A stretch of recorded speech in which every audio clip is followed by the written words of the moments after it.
The voice on the tape says, "Erase this, erase this, erase this," then uses my voice to beg. It is 3:10 a.m., the hour we avoid, and the hall outside the control room is breathing. Somewhere beyond the monitors, a knock answers the pattern from camera 4. They told us not to keep this one. Legal sent a midnight email with phrases like chain of custody and liability exposure and immediate destruction. Hal from Days printed it and taped it to the rack. Do not retain B4-17. Do not duplicate. But I'm the last shift in a building that hums with old secrets, and rules feel like lures with barbs facing inward. I sit in the flicker of 17 CRTs, each screen bowed like a tired eye. The VCRs breathe heat through dust-choked vents. The fluorescents stutter overhead, two dead, one clicking as if about to speak. Coffee is burnt into a ring the color of old pennies. The only window is black glass that returns a shadow that isn't careful to be me. On the wall, the binder of rules. Don't run audio above 3. Don't say your name near a live mic. Don't open the loading dock for a 112 knock. Don't look into a blank monitor after midnight. My thumb keeps drifting to the page that isn't official, scribbled in pencil. If you rewind past 307 on camera 4, it will look back. B4-17 is a gray cassette with a peeling sticker and an ink smear where someone tried to write around a shaking hand. The timecode winks up when I slide it in, 2 hours 58 minutes and 12 seconds. The hall on the screen is concrete and emergency green. Mop buckets line the left wall. At the end, a steel door crash bar gleaming.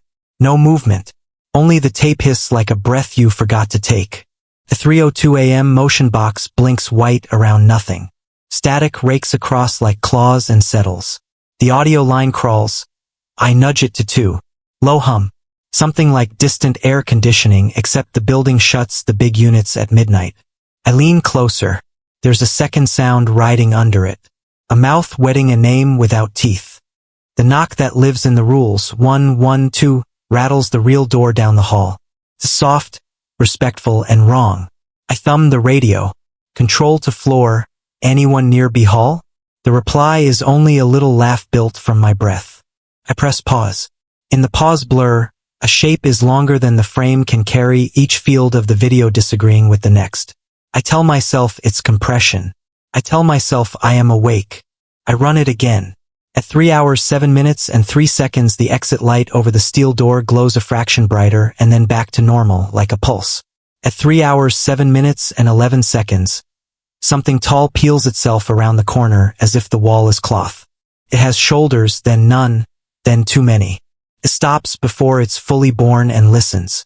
It listens to me. I don't speak, but the speakers prompt a soft shape of my name, not said, but prepared. The timestamp doesn't tick. It crawls. The zeros stretch thin as hair. The 4s dislike their right legs. The urge to rewind climbs me like ants. The pencil note rules my hands. Don't. But I have to know if it is a person. If this is a prank that costs someone their bones. I roll the jog wheel back 2 seconds, then 3. The figure rewinds wrong. It does not go back. Pivots, grain chattering, then lifts its head toward the lens. The hiss lifts an octave, a tape deck wanting to scream. The numbers in the corner stutter, pitch their spines, and rearrange into letters. The letters are my last name, the one I never say on radio. I flip the monitor off and the control room breathes out, grateful metal settling. The VCR whines, chewing tape with a long wet ribbon sound.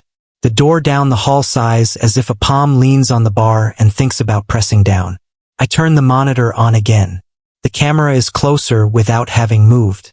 The mop bucket has a fingerprint now, an oval of wet that wasn't there.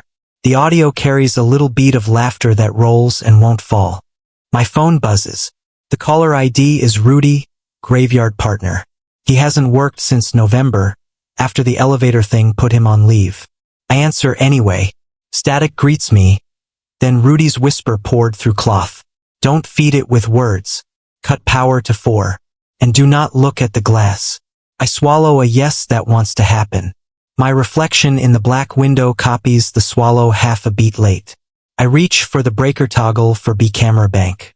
The lever is zip-tied because of some OSHA panic after a blackout. I dig the key out, hands shaking stupidly. The timecode purls toward 3 hours and 10 minutes with greedy patience. Outside, the knock pattern resets. 1, 1, 2. In the monitor, the corridor has grown a shine, as if someone mopped in under light. The tall thing inches, trembles, inches, its motion like an edit trying to hide itself and failing. It carries no face at first, only an oval of static. But when my thought forms the word face, a feature slides up to meet it and pretends it was always there. Control to anyone on site, I try again. A voice comes back that is not a person or a ghost but an edit. Cuts a word from somewhere I said it once and pastes it here. Erase, it says, in my own tone. Then, please. I pop the zip tie and throw the breaker. The room blinks. Monitors thud dark except the old bank that runs off a stupid separate feed no one wants to mess with. Camera 4 stays on, stubborn as a stare. I stand, and my chair squeaks betrayal. Outside. Outside. The knock slides sideways along the wall, searching for a place it can pretend to be a person. I keep my eyes below the black window, reading the grout, the crumbs of eraser under the rules binder. The cassette in 4 whirs like an animal trying not to cry. The radio crackles. A sound that wears Rudy's cough says my name without tone. Then it swallows it as if tasting plastic and tries again nicer. Floor to control, it pastes in. I am at the door. You should open. Use the chain. It makes you feel in charge. I don't answer. I whisper to the equipment rack, to the old machines that remember how to be stubborn. Where is the power for the old bank? The rack ticks, heat settling like a hand. The label under dust says AUX feed archive. I follow the cable to a gray box bolted to the cinder block, a little transformer with a switch as soft as a throat. The switch has a safety cap. I flip it. The cap sticks halfway like gum. The monitor's picture reacts anyway. For a single field, the corridor drops an inch in the frame, then returns taller. The tall thing moves without moving, shoulder now a mop hook. Then the hook is its knuckle. I could smash the glass. I could pull the plug from the wall. But a thought whispers up through the floorboards from somewhere older than this building. Electricity is not the only current. The tape counter hiccups, spits a number that means nothing to this model. 701. It clicks forward to 702, then 703 as if counting my breaths. Erase. The deck whispers in a little fluorocarbon sigh. Record over me. Make me clean. Legal said destroy. Hell said don't. The pencil note said don't rewind. Another hand has underlined something since I looked last. If you erase, it keeps what it likes. My palms are wet enough to print a new rule. I pull the deck forward, its rubber feet unsticking like skin. Beside it, under a coiled S-video cable, sits the old Juan de Gausser, the brick with the rope handle we haven't used since everything went digital. Still smells like burned copper. I remember training. Don't point it at your head. Don't do it near monitors. Keep passes slow. Never forget to lift away before you release the trigger. I brace my elbow, put the brick near the tape housing, and squeeze the trigger. The wand hums a low, sad oath. The air shivers. The smell of pennies blooms into the back of my throat. On the monitor, the corridor ripples, the exit light scums with oil.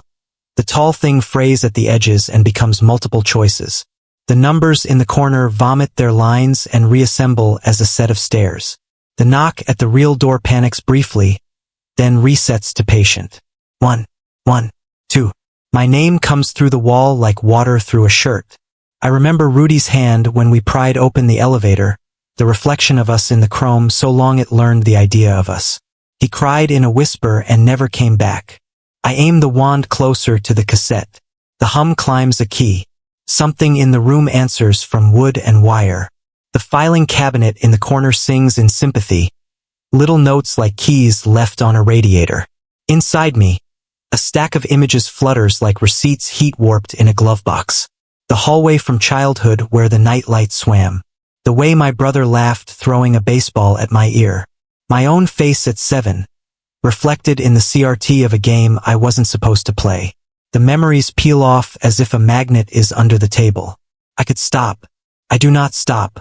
On the monitor, the tall thing decides on a face that almost makes sense. It uses the shape of a person I dated once who told me I was safest when I was quiet. It wears her mouth like it belongs. She looks up into the lens, and though there is no audio from camera 4, my speakers somehow carry the wet animal syllable of my name torn in two and kneaded into one. Erase me, says my own mouth on the monitor, beautiful and obedient. Erase me, the VCR size. Erase me, the binder page adds in penciled block letters between rules that used to be true. The wand stutters in my hand. The trigger wants to be a heartbeat. I feel it begin to tug not on the tape but on the small ferrous rings of me, the words I wear on the inside. My middle name loosens. The number of my apartment falls fuzzy. My mother's ringtone is a warm shape with no title. Panic is loud and so is the hum, and I almost let go. If you stop before it takes enough, it will finish the job through glass. The pencil note reminds me, though I am nearly sure I didn't write it that way before.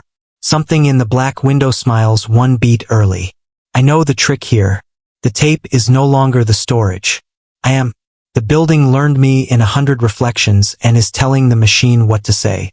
The tall thing waits for the door to crack so it can move its mouth closer to mine and talk straight into my memory where it can live longer than film lasts. Don't feed it with words, Rudy said. I feed it with silence shaped like courage. I put the wand against the face of the deck so close the plastic sings, and I hold the trigger down and I think of nothing. The trick is impossible, but I do it. I open a blank inside me on purpose. When I was 7, I leaned into a TV and saw a boy lean back. When I was 12, I learned a trick for not being hit. Make your face go somewhere else and leave the air behind to take the slap. At 26, I learned quiet hands that tell a person you are not a door.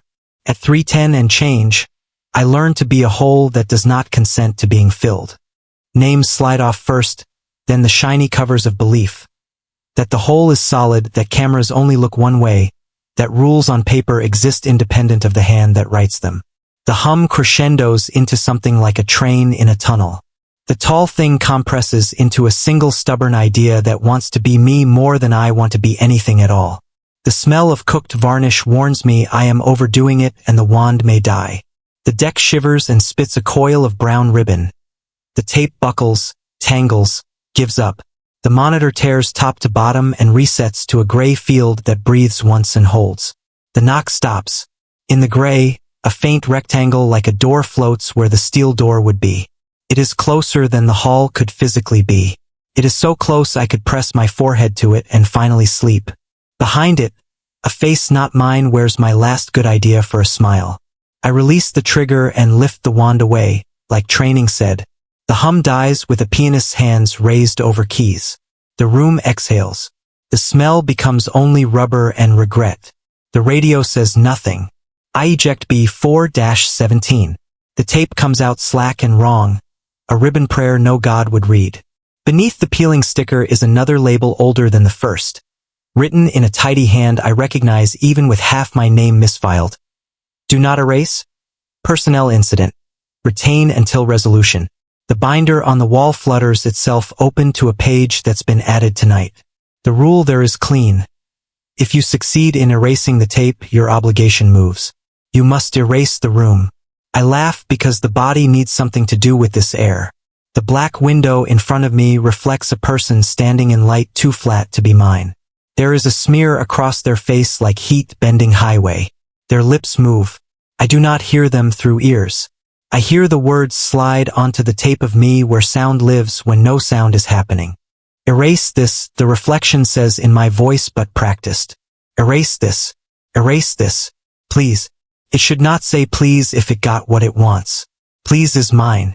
I reach for the main breaker that feeds the floor. My fingers close and float there, unsure how to choose a world off. The rule says erase the room. I think I understand. Degauss the whole feed path. Wipe the monitor's ghosts. Starve the glass. Make the building forget how to have eyes. There is a magnetic sweeper in the janitor's closet for nails in parking lots. There is a bulk tape eraser in archives bigger than the wand. There is me. I take 2 steps toward the closet and the reflection in the window doesn't. It stays, painting mouth noises it hasn't earned. It knocks on the inside of the glass, patient, perfect. 1, 1, 2. Then the steel crash bar at the end of the corridor on camera 4 depresses in the gray with no hand, and the door opens not out into the hall but in toward me through the screen, and the air in the room rips very quietly like a photograph torn slowly for respect. I don't have time to be clean. I lift the wand and turn it on without pointing it away. I put it against my sternum where the oldest recordings live. I keep my eyes down and my mouth closed, and I think of the color gray with nothing in it. The world buckles. My teeth ring and then remember other shapes. The reflection smears, protests, becomes me begging with my own worst night, then becomes a mouth without a shape around it, then only a knock between my ribs that wants to pattern itself into words. Please, it says, and the please is mine again, and I know it hurts. I hold until I can't feel my last name. I hold until the letter forms that spell me slide wetly off the desk of my head and drop to the floor like dull keys. When I let go, the wand coughs one last tired note and dies. The gray field on the monitor is empty. The corridor is only a corridor with a closed steel door and a mop bucket that reflects nothing at all. The cassette in my hand hangs like seaweed. The room is dim. The rules binder hangs crooked and reads like a history book for a country that fell into water. Something shifts behind me where the window is. A breath gathers, hopeful. It says my name wrong by a letter. I do not have that letter anymore. The black glass shows a hallway we do not have. Its exit light glows a fraction brighter and then back to normal. A figure peels itself around the corner as if the wall is cloth. It stops and listens. It listens to you.